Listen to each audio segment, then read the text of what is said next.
তাদেরকে তাদের কষ্টের কথা, দুঃখের কথা, যন্ত্রণার কথা সেখানে বলতে হচ্ছে। শ্রমিকরা কি চায়? শ্রমিকরা কাজ চায়, কাজের বিনিময় মজুরি চায়, এর বাইরে কিছু চায় না। মালিক সেখানে লিখেছেন নোটিশের ভিতরে, ব্যাংকের সমস্যার কারণে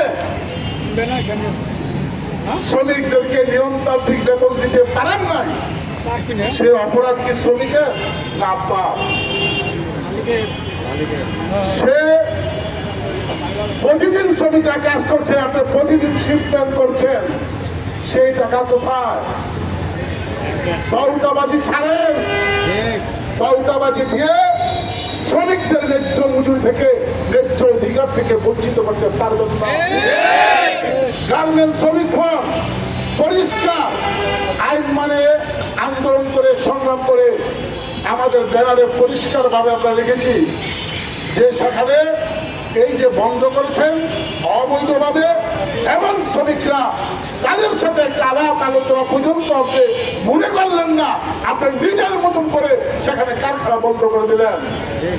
মাস শেষে শ্রমিকদের বাসা ভাড়া দিতে হবে, প্রতিদিন খাবার খেতে হবে, সন্তানের লেখাপড়া করাতে হবে, সেখানে টাকা দিতে হবে, এই শ্রমের মজুরি দিয়ে তারা সমস্ত পরিশোধ করে, অথচ আপনি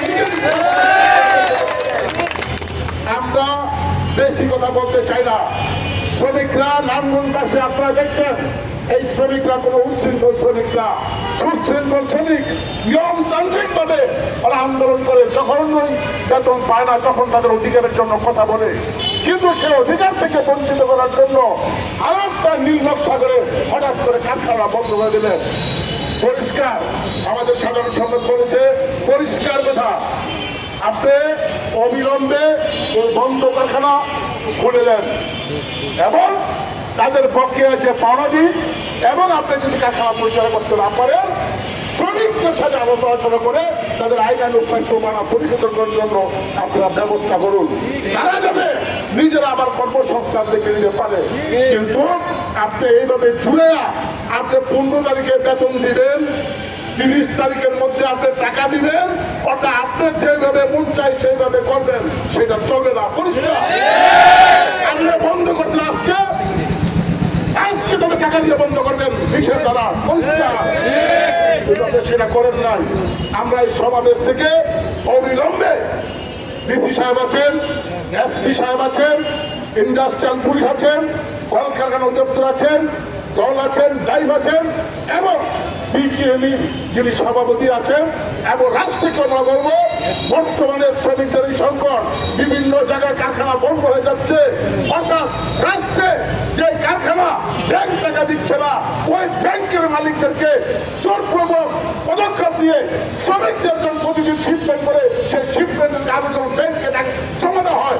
কেন ব্যাংক তাকে টাকা দিবে না, কারণটা কি, সেটা অনুসন্ধান করে বের করে শ্রমিকদেরকে কর্মসংস্থানের ব্যবস্থা করুন, কারখানা খুলে দেন এবং তাদের স্বার্থবাদা মেনে নিন, এবং শ্রমিকদের সাথে আলাপ আলোচনা করে সংকট নিরসন করুন। আমরা পরিষ্কারভাবে আজকে এই সমাবেশ থেকে এই কথা উচ্চারণ করছি। আমরা কোনো শৃঙ্খল চাই না, আমরা কোনো এই বিশৃঙ্খলা সৃষ্টি করতে চাই না, কিন্তু যখন আমার পেটে বাচ্চা থাকবে তখন কিন্তু শ্রমিকরা বসে থাকবে না। আমরা এই ধরনের কোনো অবৃত্তিকর ঘটনা ঘটুক, কিন্তু এমন কর্ম করবেন না যে কর্মঘটনার মধ্য দিয়ে শ্রমিকরা অবৃত্তিকর ঘটনা ঘটতে বাধ্য হয়। এই ধরনের জায়গায় আপনারা যাবেন না। আমরা বিকেএমইর সভাপতিকে বলবো, অতীতে বিভিন্ন কারখানায় বিভিন্ন সংকট সমস্যা আপনি নিজে বসে সমাধান করেছেন, আজকে এই আগামী 24 ঘন্টার মধ্যে আমরা 24 ঘন্টা টাইম দিলাম আপনাদেরকে, এই শ্রমিকদের সাথে বসে এই সংকট আপনি বিকেএমইর সভাপতি হিসাবে সমাধান করবেন। শ্রমিকরা যাতে তাদের অধিকার পেয়ে প্রয়োজনে আপনি যদি কারখানা পরিচালনা করতে না পারেন, কেন ব্যর্থ হলেন, তার আইনগত যে কি পাইপমানা আছে সমস্ত পরিশোধ করে তারা যাতে সুশৃঙ্খলভাবে অন্য জায়গায় কর্ম করতে পারে সেই ব্যবস্থা গ্রহণ করবেন।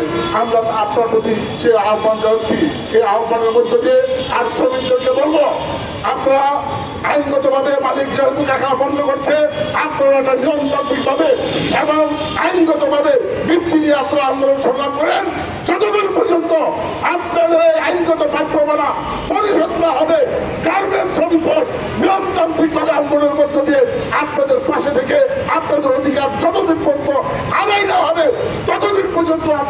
থেকে আন্দোলন করব, সংগ্রাম করব, নিয়মতান্ত্রিকভাবে আপনার অধিকার আদায় করার জন্য সর্বোচ্চ চেষ্টা করবো আপনাদের পাশে থেকে।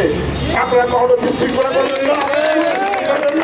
আমরা প্রশাসনকে আজকে জানালাম, অবশ্যই প্রশাসন এই উদ্যোগী ভূমিকা পালন করার জন্য আহ্বান জানিয়ে আমি আমার বক্তব্য শেষ করছি। দুনিয়ার মধ্যে রাখাও সঙ্গে ধন্যবাদ।